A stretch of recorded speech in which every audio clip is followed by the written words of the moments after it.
We've lived in San Pedro all of our lives. Occasionally, we have been lucky to see red-tailed hawks flying above our house or resting on the telephone poles on the street behind us. Never could we have imagined the story we are about to tell.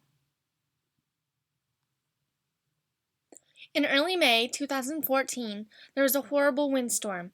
The next morning, our neighbor called us to ask what they should do with a baby red-tailed hawk they found in their yard. The windstorm had blown it out of its nest 80 feet up in a palm tree.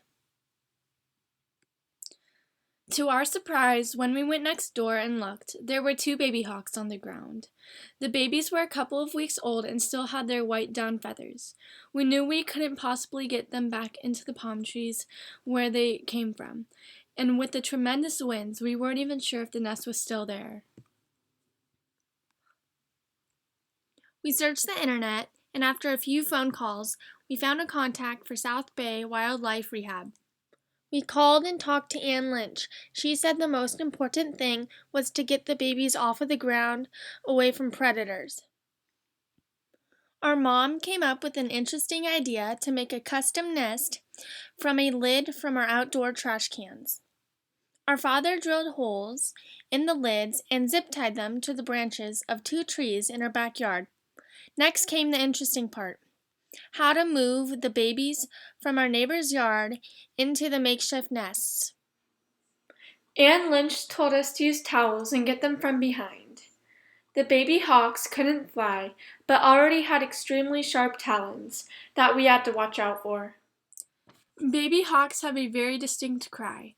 Ann had us play a copy of their sounds on a stereo, hoping to lure the parents back. With no sign of the parents, Anne took the babies away to feed them and weigh them. We thought our story ended here. Later that day, we saw the parents flying over our house and heard them screeching for their babies. We called Anne right away, and she returned with the babies. After putting them back in their nest, Anne gave us some dead mice to supplement any food their parents might give them. Their parents ended up flying overhead, and when we weren't watching, came down and fed the babies. Over the next few weeks, we continued to supplement the babies with mice supplied by the Wildlife Rehab Center.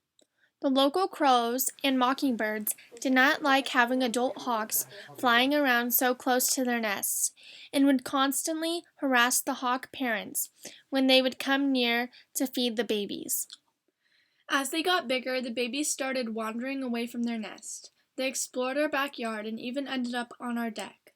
But until they could fly, we had to help them get back into their nest. Once they started making short flights, we couldn't contain them in our yard anymore. This was scary because we could no longer help them. They would make short flights away from their nest, but like with the parents, the crows started harassing the babies. After a few successful flights, the babies were on their own and did not come back to their nest. We spent the next few weeks looking for them and occasionally seeing them overhead. Helping to raise the hawks was an amazing experience for our whole family. Having the support of South Bay Wildlife Rehab enabled these two hawks to survive and thrive in their natural environment. Anne told us that adult hawks accept their babies into their territory, so we have been fortunate to still be seeing our new grown hawks flying and perching in our local palm trees and telephone poles. As we are working on this, we have seen the adult hawks flying overhead with sticks building a new nest in another palm tree down the street. Please do what you can to support the South Bay Wildlife Rehab Center. They are always in need of money, towels, paper towels, birdseed, medical supplies, and labor. They are now also available as a donation option on Amazon, and also by linking your Ralph's Reward card to South Bay Wildlife Rehab. Thanks for watching. We hoped you enjoyed our story.